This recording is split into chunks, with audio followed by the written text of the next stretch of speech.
Oke, kita langsung aja ke studi kasus. Ini ada data ini dalam bentuk tabel. Ini kita disuruh menggunakan ANACOVA dari data ini.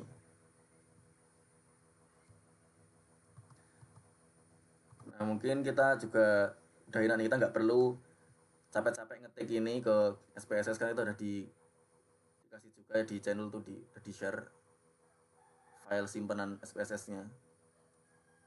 Nah ini ya, ini data udah diketikin, masuk juga di ada variable view gitu. Jadi kita nggak perlu capek-capek ngetik ini, kita disuruh bentuk rancangan ANACOVA dari data ini, disuruh menentukan faktor perlakuan variable Halo? respon, variable covariat. Ya iya. Oh enggak ya, lanjut aja. Oke, lanjut Mas, lanjut. Nah, di sini yang menjadi faktor itu ini kriteria kriteria motivasi belajar dari tabelnya. Jadi itu emang faktor itu kayak ada pengelompokannya gitu ya. Terus perlakuan itu berarti kan tingkatan faktornya ada 3 tingkatan kalau kita perhatikan ya. Ada yang sedang, rendah atau tinggi. Yang lain juga gitu ya, cuma ada 3. Variable respon tuh yang Y, yaitu prestasi ini. Nah, covariatnya yang X, yang ulangan ini X ya, atau covariat. Nah, ANACOVA ini kita menggabungkan antara ANAVA dan ANREC. Di sini ada 2 asumsi yang harus dipenuhi sebelum menggunakan ANACOVA. Kalau asumsinya nggak terpenuhi, kita tidak disarankan untuk menggunakan ANACOVA.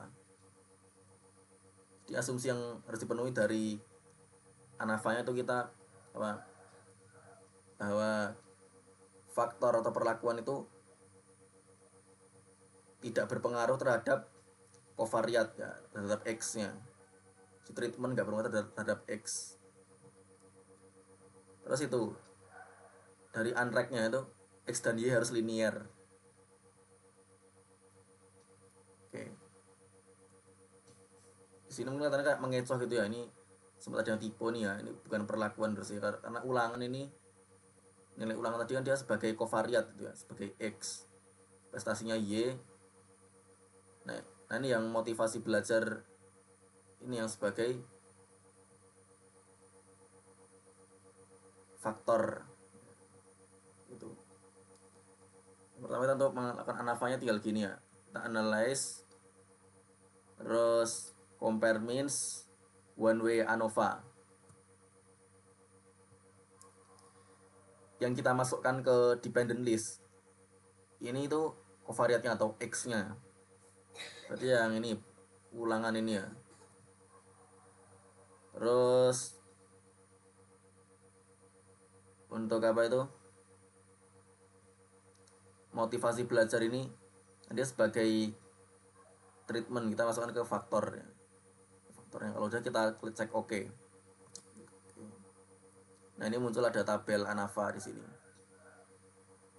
Kita perhatikan SIG-nya ini ya, dia 0,173. Ini kalau kita itu menentukan alfanya 0,05, ini berarti SIG-nya lebih dari alfa. Artinya apa? Kalau SIG lebih dari alfa, H0 diterima. Dimana dalam ANAVA itu kalau H0 diterima itu artinya perlakuan itu tidak berpengaruh gitu ya.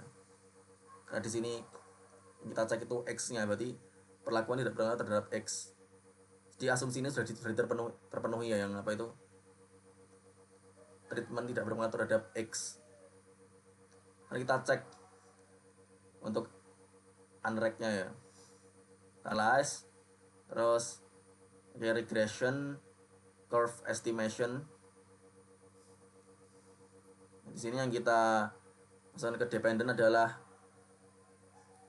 Y-nya ya, Y, variable respon ya. Di sini prestasi berarti yang sebagai variable respon. Terus covariatnya yang kita masukkan ke independent variable.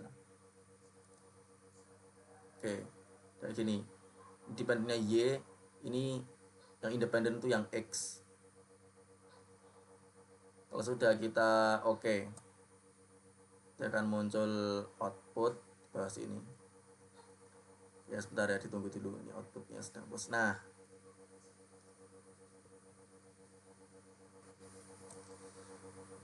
sebentar, perhatikan di sini di koefisiennya. Ini kan dia koefisien yang nempel sama X, berarti itu beta 1, ini beta 0. Nah, nanti untuk ngecek linearitas itu kita yang terpenting itu ya di beta 1 nya harus signifikan. Ini beta 1 yang ulangan ini ya, beta 1 itu harus signifikan. Kita melihat SIG nya nih, dia nilai SIG di sini ya 0,000. Ya berarti kan kalau misalnya kita milih alfanya 0,05 berarti kurang dari alfa. Karena dia kurang dari alfa nih SIG nya, itu kan berarti H0 ditolak. Nah, untuk mengecek linearitas itu kan H0 nya adalah apa? Koefisien tidak berpengaruh signifikan. H1 nya koefisien berpengaruh signifikan gitu. Di sini kan H0 ditolak, berarti kita H1 diterima. Artinya koefisiennya ini signifikan, berarti X dan Y itu linear. Karena linear berarti ini juga sudah dipenuhi asumsinya, jadi dua asumsi sudah dipenuhi, berarti kita boleh menggunakan ANACOVA. Gimana cara ANACOVA-nya? Kita analyze, terus menggunakan general linear model,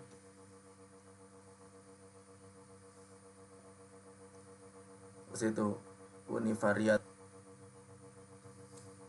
Nah, di sini yang kita masukkan berarti kan itu prestasi ini atau Y, kita masukkan ke dependent ya, ini ya dependent ya. Terus untuk X nya kita masukkan ke covariate. Nah ini ya, X nya covariate. Yang motivasi belajar ini yang kita masukkan ke fixed factor kayak gini ya. Ingat ya, tadi Y nya ke dependent, X nya ke covariate, terus treatmentnya ke fixed factor.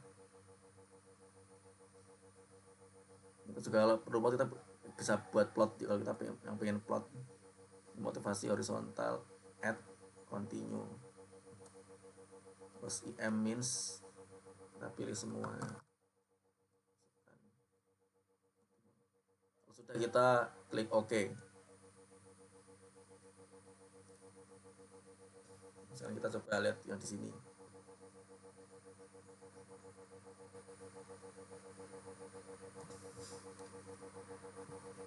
Nah, yang perlu kita fokuskan sebenarnya di sini, di bagian ini ada tabel ini ya, test of between subjects effects. Kita perlu perhatikan di bagian sini yang motivasi tadi ya, treatmentnya itu atau faktornya ini yang kita lihat ya. SIG nya berapa nih? 0,170.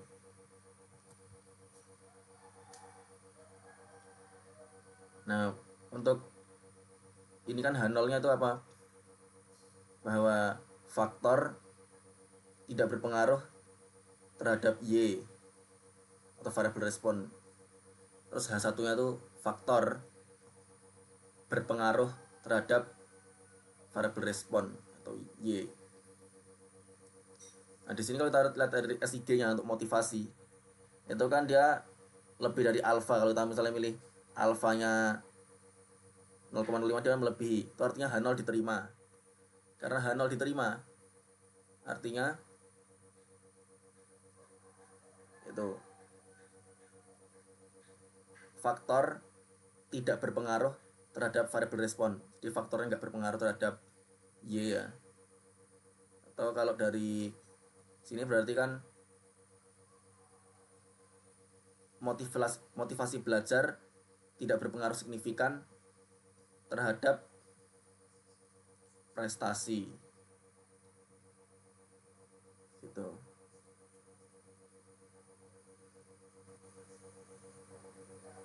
Mungkin kemarin memang ada yang sampai ke sini gitu yang komparasi ganda, tapi ini kita nggak perlu karena udah jelas-jelas nggak ada pengaruh. Berarti kan kita menganggap semuanya tuh sama aja gitu ya, dari semua treatment itu sama.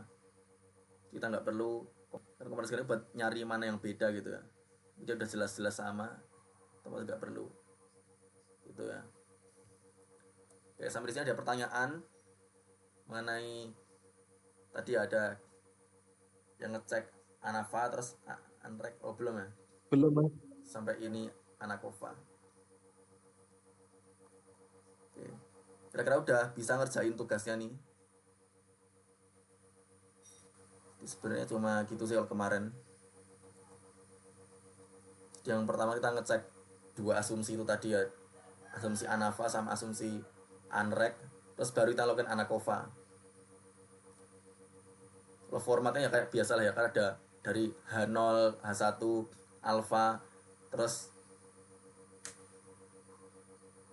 hasil SPSS sama yang terakhir kesimpulan, kayak biasa formatnya gitu.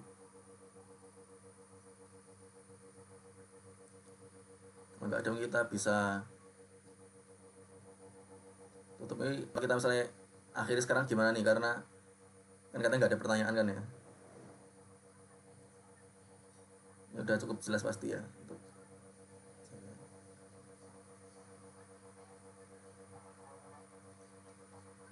Gimana, Mas? Oh, Gimana? Saya pasti dipanggil orang tua ya.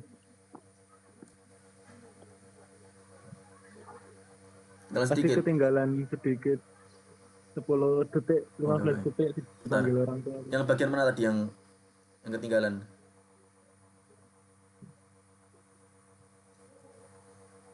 Nah, nggak Ya ada. udah sih, Ya kita nggak ada sih Mas Jani. Kan tadi oke terakhir ya kita nggak perlu komparasi ganda karena udah jelas-jelas semuanya itu faktornya apa namanya ya. Jadi tidak faktornya nggak berpengaruh, berpengaruh terhadap variabel respon. faktor sama SIG. Jadi kita tutup nggak apa nih ya, karena Udah biar sampai durasi situ Pak. agak kepanjangan. Setelah kita stop dulu ya recordingnya. Ah, boleh.